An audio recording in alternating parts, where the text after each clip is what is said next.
I'm going to show you the fastest way to get paid in commercial real estate. My name is Augie Schmidt, and I've been in commercial real estate about 10 years now. And when I first started out, I was making $12 an hour as a research analyst, but I have now grown to making over 7 figures in gross commissions. I'm going to show you the fastest and best ways in order to do that, and let's get into it.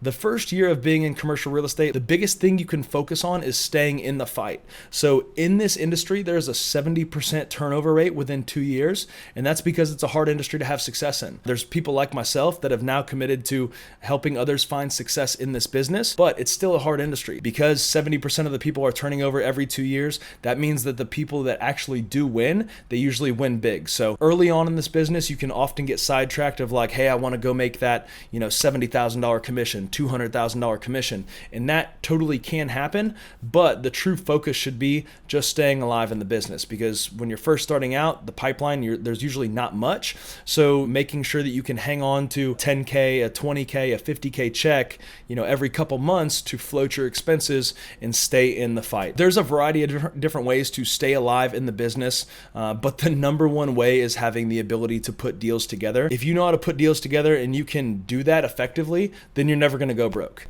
So step one is know the properties in the market that you're in. In a transaction, you are supposed to be the local market expert. You have to provide value to the people in the transaction. And the way that you do that is by knowing the properties and the market that you're in. So there's a variety of ways to really learn how to become that local market expert, because when you're first starting out, you're most likely not. But if you're with a brokerage or you're with in a market that there's a good amount of data to this market, and whether that's sale transactions, trends, leasing transactions, maybe it's nearby developments, whatever it is, you can do your research and find all the available market data to you, and that can help you start to make your way to go become a local market expert. All right, so step number 2, and this is really like what you guys want to know, because step number 1, I feel like some of you probably said like, hey, we get it, dude. Show us how to make the money. So in step number 2, we're going to get a little more action and how to actively do that. So knowing how to provide value to the market, this is huge in commercial real estate. As I said, we're providing a service. So how do you provide the value that you have? It's through these 4 main types of transactions. So there's buyer representation, seller representation, tenant representation, and landlord representation. So why we're going to focus on buyer and tenant representation is because these are the fastest ways to get paid in the business. I'll say it one more time. The fastest ways to get paid in the business are buyer and tenant representation. And the reason why that is because a few things here. More often than not, this is work that seasoned agents don't want to do, because you might work with a buyer or a tenant, and then all of a sudden you work for a week, 2 weeks, a month, and so on, and deals don't come to fruition. There's actually a term out there, it's called buyers are liars. Well, this is something you have to be careful of, because somebody might say they want to buy something and then just totally flake out on you, or say they want to lease something and then flake out on you. So the seasoned agents try to rely more on the seller and landlord side, because normally there's a contract in place which ensures that they're getting paid. So if you are representing a seller, normally there's a listing agreement in place, and whether you bring the buyer to the deal or not, whether that's through a co-brokerage relationship or whatever it looks like, but you now have the listing secured, so you are marketing the deal, and whenever a deal gets done, you are going to get paid on the transaction like it's set in stone, it's 100%. Same thing with landlord representation. And that way, I don't mean to say this the wrong way, but that way some agents, they're a little more lazy about it, and they can put up a sign, they can put out marketing materials, and the business comes to them. So that's nice, is when business comes to you. But if you're out there working for a buyer or tenant, like I said, sometimes you're just pounding the pavement for weeks, even months, and hopefully a deal gets done. But you really want to work with credible buyers and tenants, and we'll talk a little bit about that here soon. So that's where we talk about vetting them correctly. There's a lot of ways to vet them, but I always like to see their experience, their resume. Normally, if you're working with a buyer, I mean, it's not like residential where you need like a pre-qualification letter or anything like that. That's kind of sleazy to ask for in the commercial side of the business. I would always do your research on who you're working with, make sure they're legit, make sure what they're looking for is within the realm of possibilities. Like you really want to have good expectations. Like if they want to buy say an industrial building in our market for $40 a square foot, then it's just not going to happen. Like you have to pay probably $80, $90, or $100 a square foot. So you want to make sure those expectations are correct, and that when you're going out to work for buyers or tenants, that you're doing it in a way that is going to increase the likelihood of you getting paid for your efforts. Because there's nothing like going and working your tail off for a buyer or a tenant and they flake out on you, or they just have unrealistic expectations. So you really want to get that stuff out of the way in the beginning. Another reason why it's much easier to work with buyers and tenants, like it's easier to get those assignments, is because trust is built over time, and that's what it takes to do deals with sellers and landlords. But in buyer and tenant rep, they just need to do a deal. So talking about sellers and landlords, there has to be that trust established that you are the right person to market their property. You are the right person to take it out, vet other buyers, vet other tenants, and get the deal done. That usually takes some experience on your side, some resume on your side. And like I said, that trust is usually just built over time. Being a new agent, that's something that, hey, it might take 6, 12, 18 months, maybe even years. That's one thing to think about. But in buyer and tenant rep, the reality of it is that they really just need a space. So a buyer, they're just looking for something to buy. A tenant, they just need a space to move into their business. So that's where you can come out, go hard, do the legwork for them, and then that's how you can go get deals done. And like I said, being a younger, newer agent, going out and spending your time on credible buyers and tenants, it's well worth your time, and it's going to be the fastest way for you to get a paycheck. So we'll dig in more to see what that looks like. All right, so to look at buyer representation, there's really only 3 types of buyers, and there's users, investors, and speculators. And a mentor of mine, Gary Ralston, once taught me this actually on my first day, and that is a user will pay the most for a piece of property because they can put it in productive use. So if there's an HVAC company that can move into a market and they want to buy a building in order to put it into productive use, they know that they're going to start making $500,000, $1 million, few $1,000,000 with over the next couple years. So they're willing to pay the most for a property. And then second to a user is an investor, because they have metrics to hit and they can pay the second most for a property. And there is a ceiling to that because their yield is only going to be what the market can bear. So unlike a user, it's like, hey, they can always go hire more of a crew, install more HVAC units. But an investor, it's like, hey, this is the market rental rate. So this is the only thing that we can charge for a tenant. So here's my number, and I'm capped there. And then speculators, that's really people that don't know what they're going to do with the property, and they just have money and they say, hey, it looks like a good deal to me. It was listed for $2 million. I'll pay $900,000. I'll pay $1 million because they think it could be worth that $2 million down the road or whatever it is. So speculators will usually pay the least for a property because they really don't know what they're going to do with it. They're just trying to make money probably somewhere down the road. So how do you find leads for buyers? So this is something that is very normal in the residential side of the business, and that is the sphere of influence. And to us commercial folks, this may not be applicable at all. So don't fast forward over the section, but this is something that you can hopefully use in your business, because when it's sellers and landlords, it's very tough if you did not grow up in the world of commercial real estate. But sphere of influence, like I said, it's very big in residential, not as big in commercial, but it is a great place to start when doing buyer and tenant rep. Think business owners, bigger money, family members, etc. I don't know if you have a rich uncle or your neighbor has a rich uncle or anybody. Ask those questions like, hey, do you invest in commercial real estate? Have you ever thought about it, etc. And then also, if you're currently in residential or you know people that are in residential real estate and they're doing investments like single family homes or something like that, then it's a very natural transition for single family flippers, wholesalers like that to take the next step to multifamily, because they're used to the residential component. So even if it's a commercial 5, 10, 20 unit building, I've found that it kind of clicks with their brain in the same way that a single family asset does.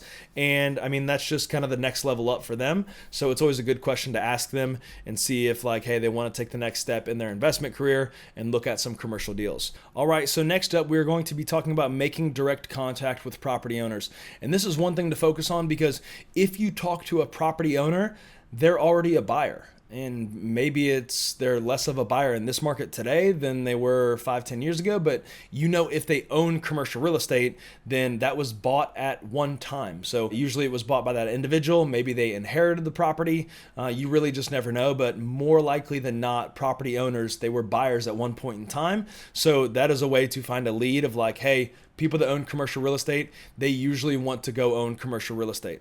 So to dig into it, I like to classify the buyers into really three categories here, and that's local, regional, and institutional. So local would be more of your mom and pop type property owner. Maybe they have $500,000 to $5 million in assets maybe. And then your regional is going to be private individual still that's worth a little bit more than that. Maybe they're 5 to 25, 5 to $50 million, or it's more of a regional or smaller investment firm. That can be around the same size as far as like assets under management or what they own, but 5, 50, 100 million, those are usually still in the realm of like regional, smaller investment firms, especially compared to the institutional stuff. So institutional stuff is going to be well above 100 million, 200, 300 million dollars in assets. Usually these are in the billions.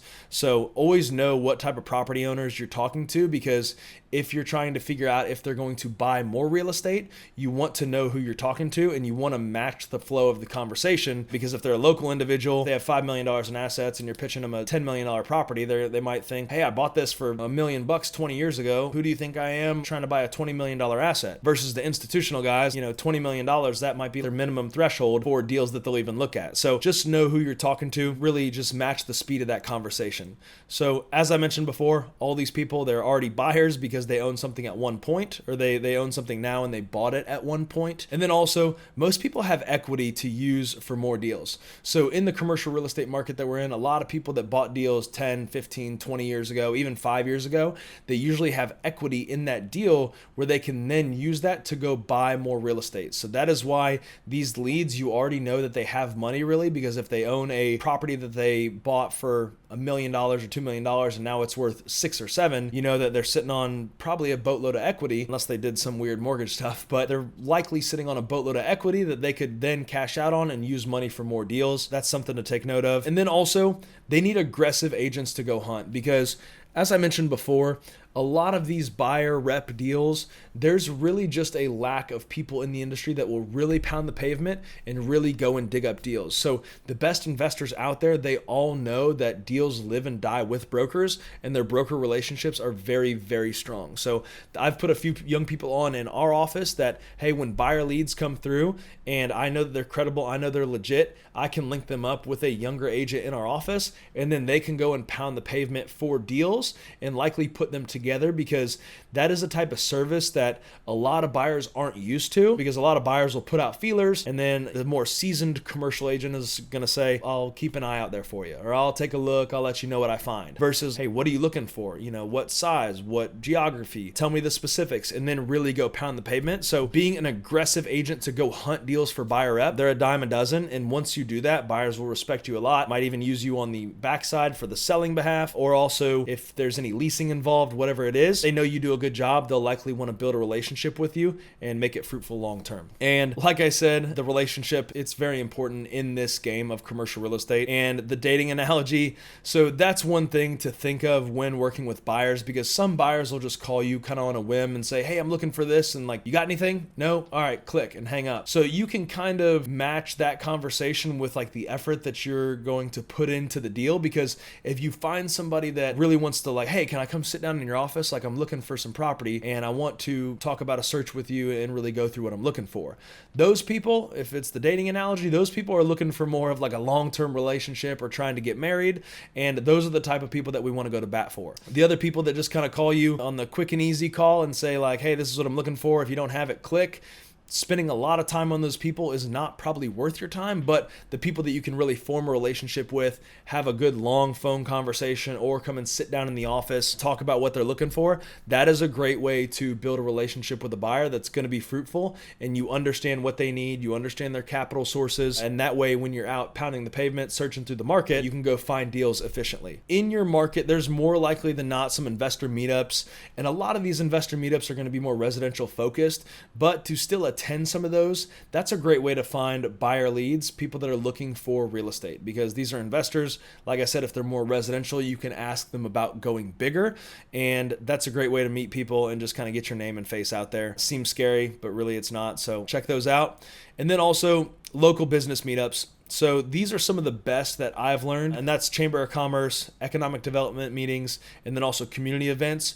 And Chamber of Commerce is probably at the top of the list because normally these are organizations that are all about businesses in your community. And when doing deals in commercial real estate, we're dealing with business owners and investors. So to have a qualified prospect list or a networking event where you can go and there's 100 business owners, that is a great way to talk to leads that are qualified that own businesses in your market. So something that I would highly recommend going to and getting business cards, having conversations, putting yourself out there to say, hey, here's what I do. Do you need any help? If you ever do, here's my card, here's my contact, etc. Like I said, it's a lot less scary than you think. So I would definitely go and check out some meetings like that. And then in this, always, keep track of everything, guys. And that's one of the things in this business that I didn't do very early on, but I started to, a few months into it. And that's databasing all of your buyers and really the best ones and what they're looking for, because you see deals come up at different times in the market, and maybe what that person is looking for is not like on the market today, or you couldn't dig it up through the off market, but you might hear about it 6 months from now, 12 months from now. And if you call back that person and say, hey, this popped up, I remember you told me this 12 months ago, they're going to be like, wow, that's thoughtful. You thought of me, you remembered, etc. And that's how you do a good job and serve your clients. The best buyers, they have realistic expectations on the pricing and the market. As I mentioned before, if you're going to try and buy properties for pennies on the dollar, usually that's not the type of buyers that you want to do work for. Obviously, have money. This is one thing I always like to do a little research and see, hey, what do they own? Google is your best friend as far as like, who are these people? So don't be afraid to ask those questions. And then also when talking to a buyer, say, hey, what else do you own? Okay, what do you do? What's your intended use for the property? And know specifically what they want and stick closely to it, because that is how you get deals done. And once you're doing this, if everything is matched with the buyers and they're doing these things, they have realistic expectations, they have money, they know specifically what they want, and they'll take shots. That's a big thing too. Then that is kind of the magic formula for actively getting deals done.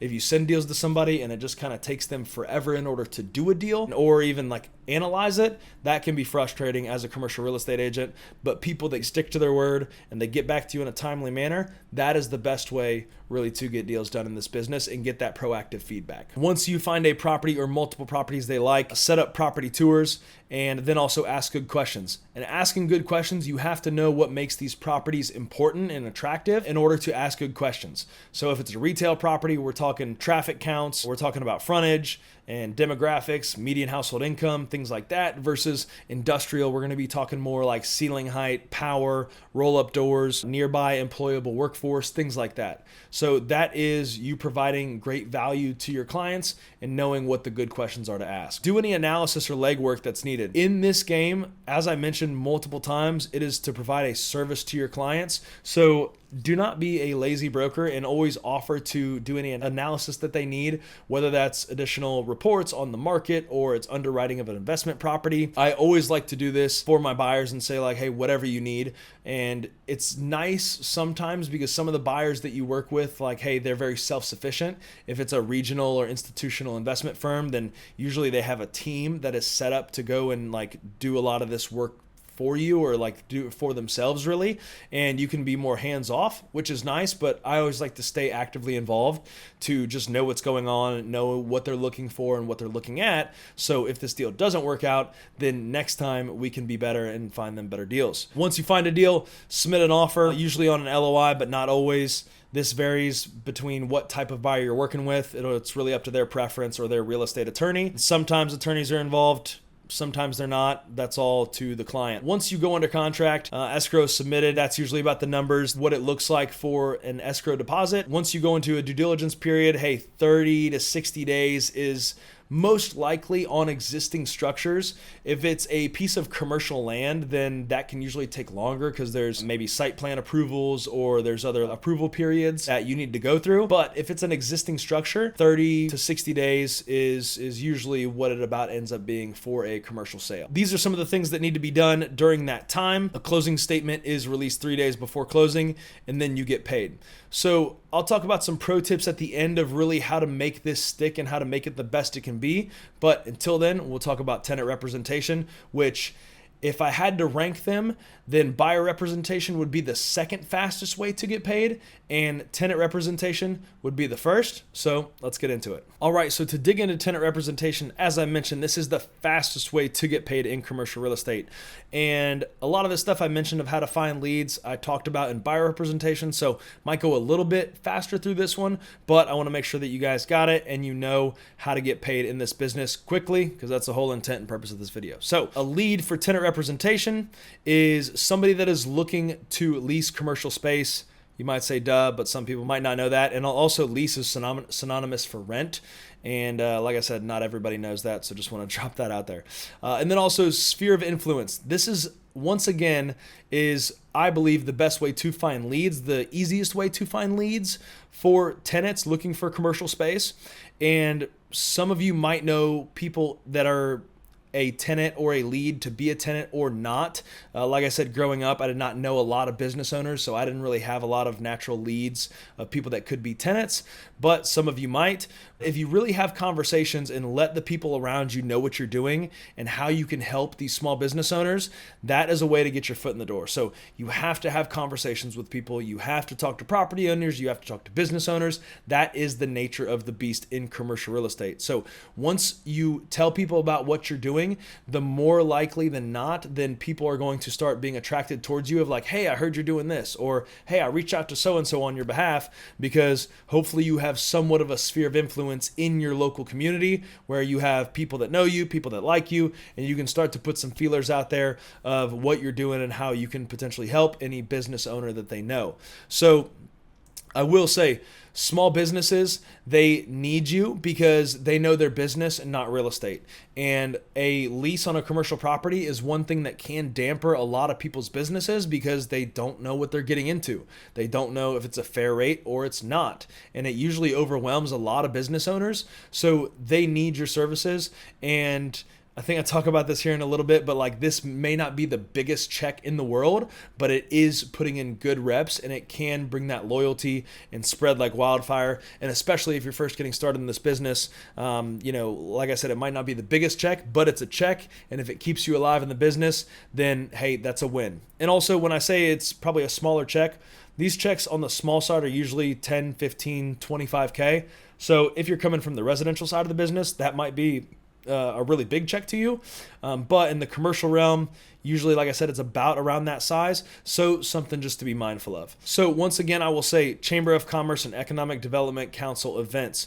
So this is the best way to find leads for tenant rep deals, not only your sphere, but also the Chamber of Commerce. And this is where you can have more of those conversations because, like I said, the room is probably going to be filled with business owners. So the more people that you talk to, the more leads you can drum up. And this is usually a very warm body of leads that you can talk to. And maybe it's not them directly, maybe it's somebody they know or work with. And when people are actively looking, they usually need something fast. So that way, the more feelers you put out there, it might not be that night or that day, but it might be in a week, a month, 2 months, 3 months, whatever it is. And they give you a call and say, hey, I'm looking for this space and we need to move, next month. So usually those needs arise pretty quickly, and they need someone like you to help them act quickly as well. And that's the thing, is these businesses need you because acting quickly, you can make a mistake if they're doing it on their own. But if they have you, the local market expert, then hopefully they're not going to make a mistake. And here's what I mentioned about smaller commissions. You're putting in reps, you're helping the local community, but like I said, you can still get a pretty good sized check out of this at the same time. So once you have a lead, you need to know what they want and where to find it. I always like to look at the best places are usually LoopNet and Crexy.com. So that is going to be everything that's on market, and also on the buyer rep side as well. Like, those are the best places to look for commercial deals on the market. But a lot of the times there's not a lot on the market and you need to go off market maybe. We'll talk about more of that here in a second. If there's no properties available on these websites, this is what I do to start looking at off market deals, or start doing another layer of research rather than just the listing websites. So I like to start calling on local commercial real estate brokers. It's very good to have these brokerage relationships when being a broker yourself in a community. And a lot of times, they might have something that's coming to the market maybe in a week or so, or somebody that is wanting to lease a vacant space, but they won't hire a broker, whatever it is. So brokers do control the deals. So talk to your broker friends, and that way you can potentially get a deal done together off market. And like I said, it just builds good rapport between you and the brokerage community. So if no local commercial real estate brokers have any deals, you will need to find a deal off market or for lease by owner. And the best way to do this is driving the market and contacting property owners to find a space. So once you're driving the market, I would always look for things like, if you're driving the market and it's like, say, a shopping center, and it's pretty self-explanatory in a shopping center because it's a big retail center and there's open windows for people to advertise their products or services. And if you look into it and it's empty, it's likely a vacant space. So calling on that property owner can be a really good thing, because a vacancy does not help them. And now you have an intentional conversation with a property owner and how you can provide value for them, and also how you could potentially provide value to your tenant as well. Maybe that space doesn't work for your tenant, but maybe you can help that landlord go list and then lease their space. And now all of a sudden you've built that landlord relationship and that trust. That is kind of how things can come full circle there, but something I would not undermine. I would always go drive the market and look at spaces that are available or seem dark or vacant, and potentially try and set up a deal there. So once you find properties that are suitable to your tenant, present them with numbers already crunched. And then if it seems to be a fit, set up a tour. And I say numbers already crunched because oftentimes there's a base rent, there's triple net, it might be represented annually. There's all these things that goes on to a commercial lease, but what business owners really care about is their monthly payment. I always like to present this with like, hey, this is what your monthly payment, your annual payment will look like all in, because that's really what business owners care about. And then if it seems to be a fit, then you set up a tour. And once your tenant finds a space that they like, you can either submit an LOI with your desired terms, or you can move straight to a lease agreement. And once again, once you get into the contracts, this is more going to be on the attorney side or the buyer or the tenant side, because you want to lead them in the right direction. There's usually good forms that you can find online, whether it's your association of realtors or something you've used for your brokerage or used in the past.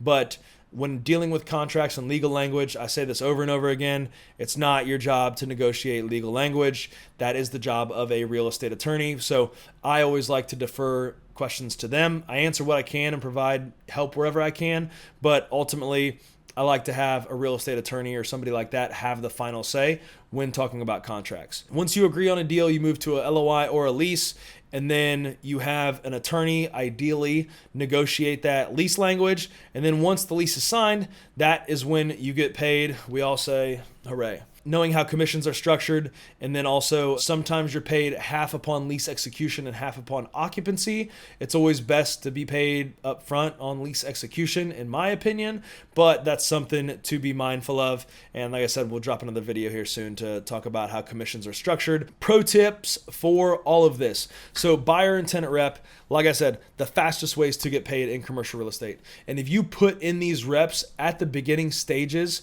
of finding those leads, having the conversations, calling property owners, calling business owners, and finding the leads, and then putting in that relentless effort to go and find them deals, you will get paid in this business.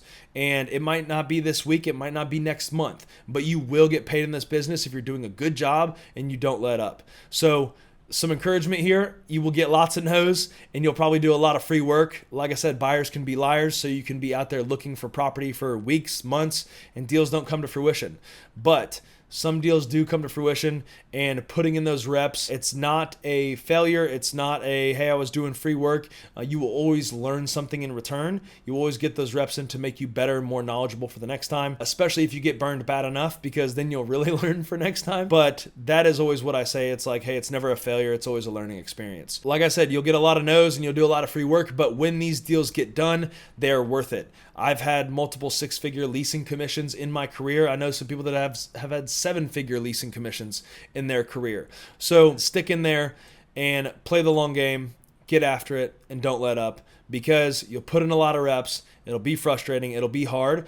But when you play the long game and you put in the reps and you get after it and you just never let up, that is when you're going to find success in the business. And really, guys, this is rinse and repeat. Another pro tip that I didn't add in here is when you're rinsing and repeating this process, you're learning each and every time, but then also don't be afraid to take shots at bigger deals. So that'll be it for today's video. If you would, please like and subscribe to the video. If you didn't like the video, then don't. Either way, drop a comment and let us know what you want to hear next time. I'm going to explain a full leasing expense breakdown. We're actually going to show you a calculator where you can do that for yourself and then use it so you can show your clients. And then we're also going to calculate the commissions, so how you can start making big commissions in the world of leasing.